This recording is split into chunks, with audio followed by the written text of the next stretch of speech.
everything that we do, especially when we're believers, God is gonna be glorified in it. And that's what that Embracing the Dream was. It was just basically a project just to show everybody, look, we don't hide who we are.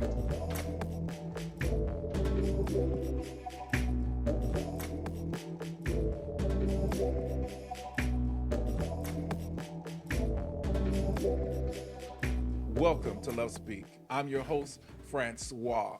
My wife is somewhere in the atmosphere, but I'm sitting here and we celebrate you. Thank you for being faithful and tuning in with us every week.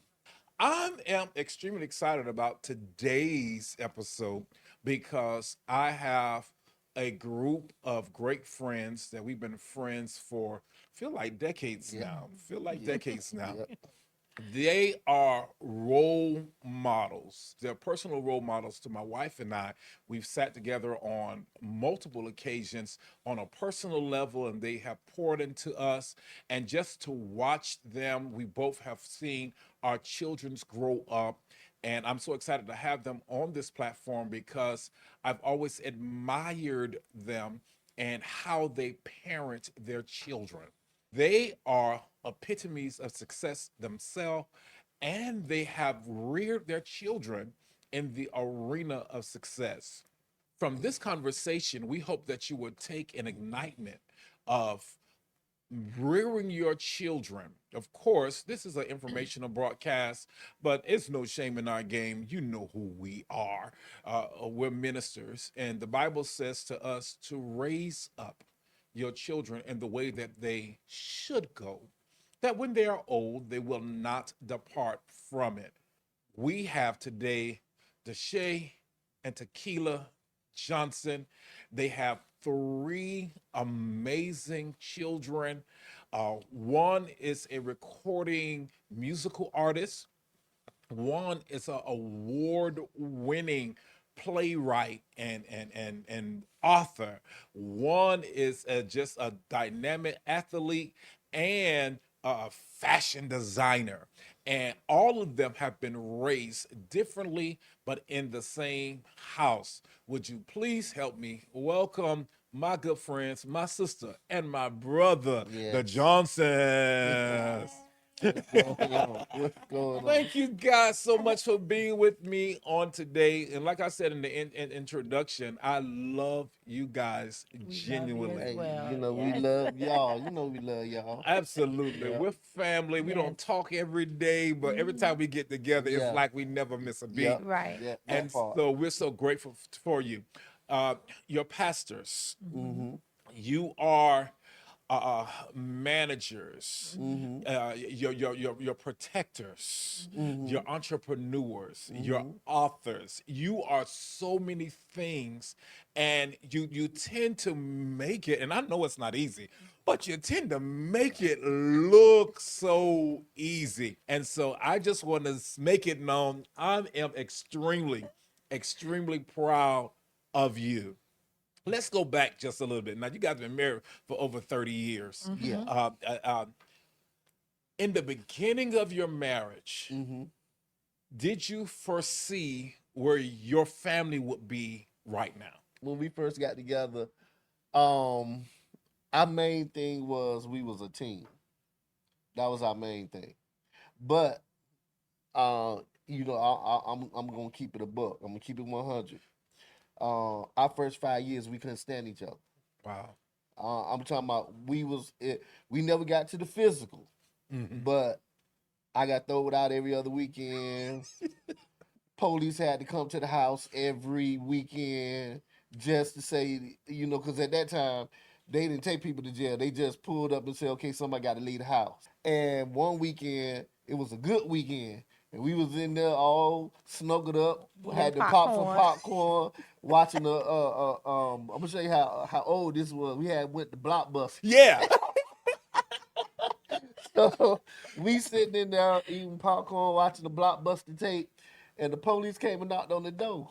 And I opened up the door. He said, he peeked in. He seen us watching the movie. He said, "Oh, I ain't come to disturb y'all. I just ain't get my regular call yet. I just want to make sure y'all was all." Now, mind you, we was 19 and 21, okay? Yeah, We were kids ourselves. exactly. So basically, we just we just wanted to be a team. I wanted to see my wife succeed, and she wanted to see me succeed. But because we had just got together, we didn't know what we were going to succeed at. Wow. Right, right. So it was a lot of how some people say OJT, on the job training. Yes. It was a lot of OJT and throwing it to the wall and see what would stick. Yeah.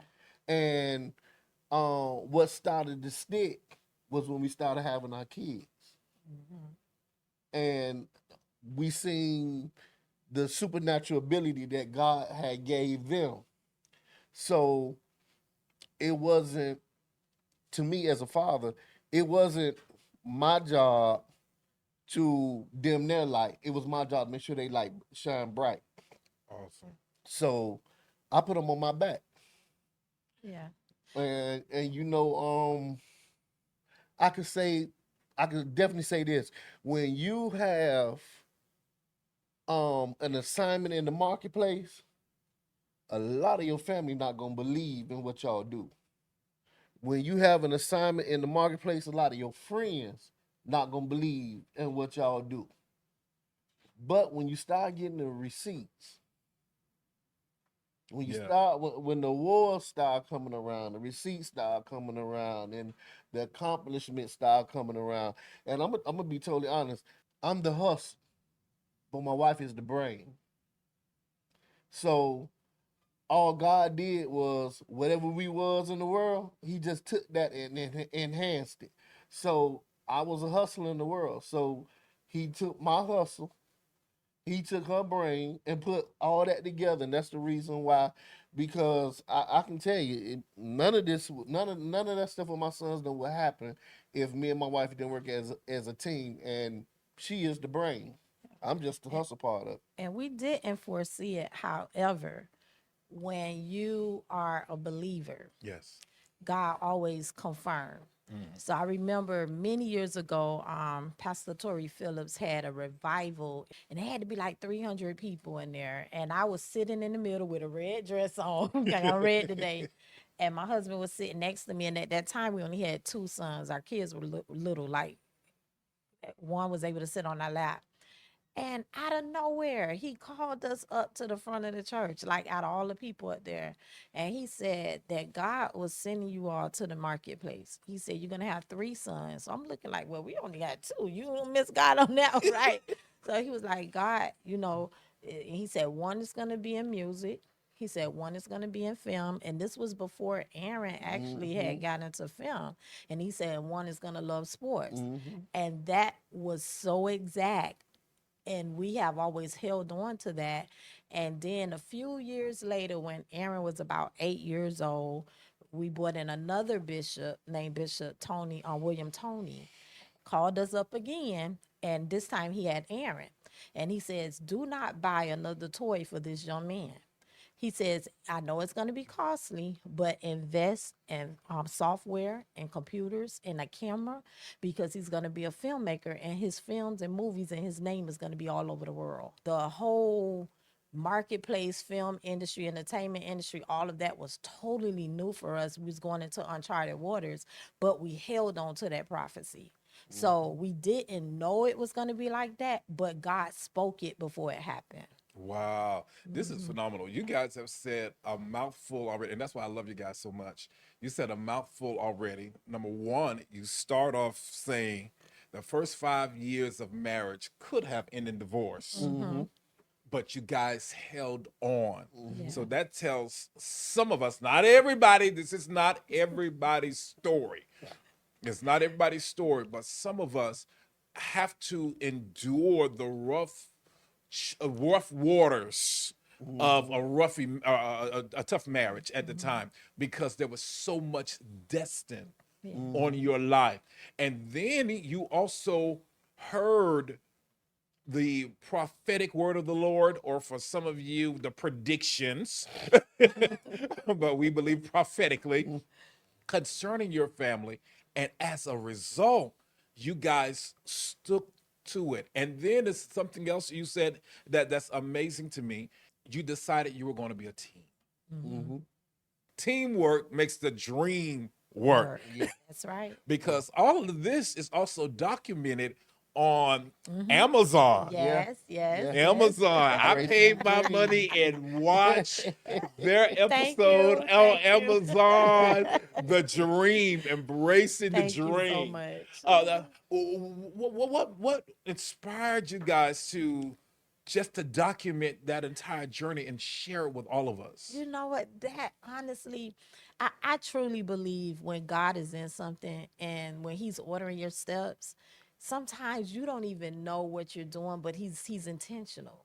It wasn't until like a year ago, Aaron was like, "Mom, you know, it's so many kids that's my age right now. I want to show them what I looked at like at 9, what I looked at like at 10." And we was able to go back, get all of that footage. I mean, grab footage from London. His first, I think we have his first interview with Prophetess Keisha. I think she was in there. Yeah, when he was on TBN. Then he had a radio interview on Hot 105 with Rick Party, and I was like, man, and that wasn't even all of it. That was just some of the things we was able. So I would say that when God is in something, you know, we just have to follow his voice. And, you know, they have an old saying, by and by, you'll understand it after a while. I think it was that moment. It was like a by and by. And then God, when that due season came, say, okay, this is what I want you to do. Because our whole story and journey, again, when we started this years ago, we was under a lot of persecution because the church world honestly really wasn't ready for marketplace ministry. But I do understand that God is a big God. He is. And he's bigger than our tradition, our religion. And I had got to a place where I said, God, I need to know you. Show me a different side of you, you know, not the box that I have put you in because you're a big God. And he began to show us, you know, him in big ways. I remember when Wendy Williams, because Aaron had a contract with Wendy Williams. So we just knew like that next week, he was going to be the biggest name on Good Morning America, you know, just all over. But what happened, God that was an intentional moment. We did not know they was facing marital issues at that moment. So after he signed the contract, a few months after, our publicist emailed us and say, hey, there's something finna come out about Wendy and Kevin, and they began to tell us. So I'm sitting up like, okay, what they got to do with us, you know? But didn't know our contract was gonna get caught up in that because everything that was connected to them was destroyed. Like they canceled everything. Yeah. So, but what happened, this is how God is intentional. We ended up going to New York and we had a meeting with Kevin and we was able to pray with him. Yeah. We was able to somewhat counsel him in a sense. And I mean, we had like a little small service right there. And he was able to just really see God through us and see family through us. And I said, you know what, God, you're intentional because even if that contract wasn't really for us, but just for him, Exactly. you know, just to meet a husband, a wife, and, you know, that's been together for 30 years and that's believers and that have children and believe in their kids. And we was able to, so I look at, that's what I say, everything is intentional. Everything that we do, especially when we're believers, God is gonna be glorified in it. And that's what that Embracing the Dream was. It was just basically a project just to show everybody, look, we don't hide who we are. And we don't walk around with our chest stuck out where we're unreachable, untouchable, because at the end of the day, people want realness. Absolutely. They want realness. And I often say, everybody's not coming into church. Yeah. Right? That's why he said, go out in the highways and the byways and compel. them. Yeah. But a lot of times we sometimes minimize that compel until just compel them to the church. No, we're compelling them to the kingdom. That's right. Because everybody's not going to come in the church, but you can take God to them. Yes. And that's one of the things I love about the both of you is that you have always been highly anointed, highly motivated, but very, very down to earth. And I could easily vibe with you guys. How do you balance mama versus manager? Daddy versus the director. Um, I joke all the time with my son Aaron. If anybody ever look at any of the lives, y'all always hear me. Y'all always see, I'm with my boss man. Mm-hmm. You know, we out in Los Angeles or we out in New York somewhere or we on set with my boss man. So, you know, he'll look at me and to my daddy, you funny. I said, no. I said, you the boss. I said, well, whatever you need me to do, boss. So, like when we are on the set, I'm standing next to him. Yes. So when he gets behind the camera and he get this deep look on his face and he's playing with his eye, rubbing up on his eye, or he's got his hand over his nose, that's when I know he's in a very serious thought process. And I go lean on him like this. And I say, what you think, boss? Then he'd be like, I don't know, daddy, what you think? This is my time now to give him my insight. Mm-hmm. And then he'll say, okay. And then he'll come back. Not that he'll take my insight all the time, but he will see something he will see something that I seen that he didn't see. And he'll say, well, let's change this and let's do that. um when Dontrell in the studio and he could be singing, he could be in da da da da da da da da. I sit back, I be quiet, I don't say nothing. And then every now and then I say, Mr. Devontae Skills. So then he'll be like, what? I said, remember, you gotta be nice to me because I'm gonna say stuff to you that your employees want to say, but they can't say. So then he'll look at me and he'll laugh. He tell me, what, daddy? And then I give him my insight. Caleb, that's a different person. That's my twin. I'm sorry, Caleb is my twin. That's my twin. My wife told my that's that he likes to Caleb like to say, I'm the better version of you. I'm the 2.0. I said, okay, okay, better version 2.0. All right. But me and him, we have a very close relationship. I have a very close relationship with all my sons. And the reason why I have it like that is because um I have never known no football team to win a Super Bowl with one man. Absolutely. So in everything that you do, you need a team. So for order for me to balance that, I got to know my part on the team. Mm. So I can't just say I'm daddy. Y'all got to listen to me. No, I need to know. I need to play my part. I need to Yes. know what my part is on my team. Yes. So that's what I do. I think also from the very beginning, we established a strong foundation, allowing our kids to not just hear us say, we believe in you, but to see us actually engage in everything that they tried to do. So, which opened them up to having that faith because we got right there in their worlds. Yeah. But what we did, we brought God with them in their worlds. So we let them know, okay, before you start your film set, let's open up in prayer. Mm-hmm. Before you go in the studio, let's pray over the atmosphere. Yeah. So we established that foundation very young. When we're in ministry, they're team with us. Aaron's running media. Dontrell's doing music. Caleb's doing music. And then when we're in their world, we're team with them. And if you can get into their worlds and they know that my parents believe in me and they have my back, there's nothing, that you can't do. Everything actually becomes balanced because now you got God and you have family. Our family assignment is to take Jesus where the church won't go. You know how many times I done went in the studios and then sat back and God then gave me a word to speak to the guy working the board or the guy that's in the booth, and I tell him, I say, come here for a minute. And they'll sit down, what's up, I said, hey man, let me talk to you for a minute. We get to talking. So now now the prophetic word is more easy to penetrate than to have to try to fight behind that brick wall. Absolutely. So now you give him a word, he be like, you know what? I just was talking to God. I just was talking to God just 4 days ago. And it was like you was in the car with me. No, the Holy Spirit was in the car with you. Absolutely. Yeah. So that's the thing. And you have a lot of preachers, they shun that. Yeah. When Jesus started the New Age church, why didn't he go get some saved folk? He went and got some marketplace people because he understood, let me show them the example of what they need to do, Yes. but what they not going to do. Mm-hmm. Because the ones that God has anointed to go in them dark places, they talk about them. Absolutely. And Christianity is the only religion I see ever beat up on his own self. I just don't get that. I just don't get it. If Francois, just like you doing this right here, this going somewhere. I'm telling you now. Amen. Listen. Number one podcast.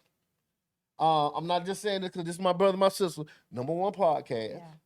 Why? Because y'all doing something different. Yeah. Y'all doing something different. And watch this.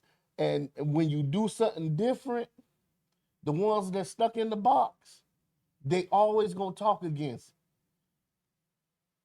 it. Yeah. Prime example, Martin Luther King just had a dream.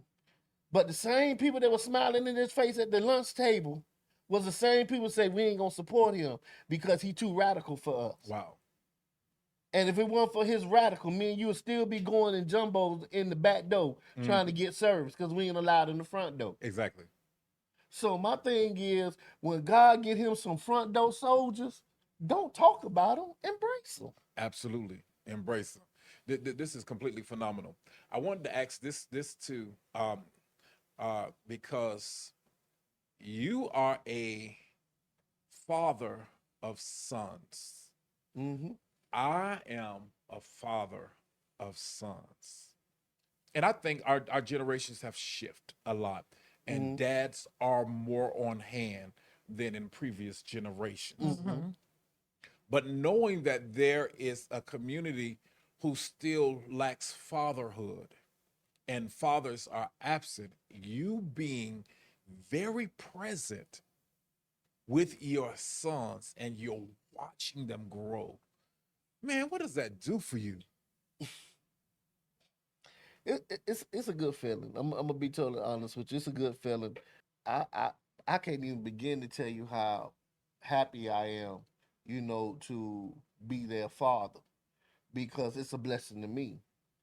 Um, if when I look at where I come from, I don't supposed to have no sons like that. Wow. And what can you tell other dads who might have a situation that's not quite like yours, but they have sons and daughters Mm-hmm. with potential? I would tell other dads what I say all the time: bet on you. And what I mean by bet on you, your child is you. Bet on your child every time. When a child come to you at 9 years old and say, I want to start my own production company, in my mind, I was like, boy, I'm finna take you to the next part, and you finna put on this football gear, and you finna play football. And that's what I did. Took him to the next part, put him on the football gear, and when they have killed him out there, the coach pulled me to the side, and the coach say, Dad, I know you might want this for him, but this is no, this not for him. So I took him home, and it took me about a week or two, you get out my feelings, because I wanted him to play football. Mm-hmm. So I said, okay, tell me what you want to do. I want to start a production company, 9 years old. I said, okay, we're going to start a production company. Went and bought him a camera. I went and bought all the equipment. I'm talking about big old camera. The camera was bigger than he was. Went and bought the camera, and his first job he ever had was for Flow Rider. It went from him doing the work for Strong Arm. It went to Betty Wright. Took him up under her wing. From Betty Wright, it went to different churches calling him. And then from different churches, it went into doing different music videos, and then he went to work. He did some work for Funk Master Flex, and then from that, it just started going. It just started blossoming and growing. If a father sees that his child has potential, put everything into that child. I remember when Aaron was 14. Remember, we was in our room, Mm-hmm. and back then, BET with the Essence Festival, they had the BT youth category. And I remember that year we was in the room and we was sitting down watching it. So I remember Aaron got up. He was like 13 at that time. And he walked to the TV, pointed at the TV and said, Mama, I'm going to be there next year. I'm going to win this award next year. That was 13. The next year, when the category opened up, we submitted his information. But when they called and said, Ms. Johnson, Aaron Johnson is our honoree for the BET Essence Youth Award, I almost lost it. And we were sitting there, and how God did it, Francois, we was on the front row. And he came down. It was like a wow moment. Yeah. And then Aaron, and then we was taking pictures with Pastor Marvin Saps. And then as we walking off, I'm Dontrell over there singing for Avon. Avon. That was Avon, right? Avant. That pulled Dontrell and Dontrell singing, and then Marvin Sapp had him singing Never Could Made It. And we just sitting there. And honestly, when you get into that world, they're not much different than who we are. Absolutely. They're regular people. Absolutely. You know, sometimes people think, wow, but they're just, some of them are Exactly. just as down to earth. They're believers, you know, and it took me when I had a conversation with Kelly Price, and she sat me down and we had like an hour conversation, and she said, sis, she said, it's a lot of believers on this side. That's right. She said, you know, just like you all have y'all 9 to 5, this is our job. This is how we make our Exactly. money. And then she began to break down, which is truth. She said sometimes many of us, you know, we would love to use our gifts on the Christian side, but the pay market. Exactly. And she said, we have to eat. We That's have bills to pay. And you got a staff you got to support. Right. Yeah. So, you know, she began to break things down or whatever, and it gave me like a wider perspective, you know, of really where we was, you know, going. And that's why I said it's all been like baby steps. God just kind of been walking us through. I think it was last year. And I was 22 years old, received the presidential award. Wow. You know, and I'm looking at how God just have advanced. Yes. You know, this kid took us to London, England, and won for the U.S. Yes. And then we come back, they're talking about it during the Oscars. Part of me, you know, because I came from old school Pentecostal, and you got that side just kind of saying, oh, this ain't God. This ain't God. But I'm saying, if it's not God, why he opening all these doors? Aaron's DP was a straight atheist. Yeah. Wow. Yeah. An atheist. Yeah, I'm talking about Did to the not fullest. believe in God, nothing. Watched our family. Man called about 2 a.m. in the morning. We in the room. Aaron in there praying. He going in there. I mean, they praying too. And we was like, Aaron, who you praying for 2 o'clock? The man giving his life over to Christ. Jesus. Yeah. My publicist, our publicist, walked away from Christianity over 15 years ago. Just last year, gave her life back over to Christ. God is an intentional. Yes, he is. And family, faith, it all works together. Yeah. I love the both of you, and I am extremely, extremely proud of the work that you guys have done. You guys really are a team that makes the dream work. I appreciate y'all for coming on the Love Speaks on the day. We honored to be here. And Embracing the Dream, Yes. it won a Telly Award. Go to Amazon Yes. and watch Embracing the Dream. The Johnsons are a phenomenal people. Be on the lookout for Aaron Johnson and his productions, Dante's skills and his work. And you said Caleb got Johnson. music out there too. So Caleb Johnson, be on the for the entire Johnson family. They're authors. They got everything. They hitting it all. So please like, share, and subscribe, and hit the notification button so that every time a new episode of Love Speak airs, you'll be in the know. Thank you. But this is what friends do. We just have good talk to them. Just good conversation. So Love Speaks is what love is. Love is culturally, love is spiritually, love is connective, and love is current.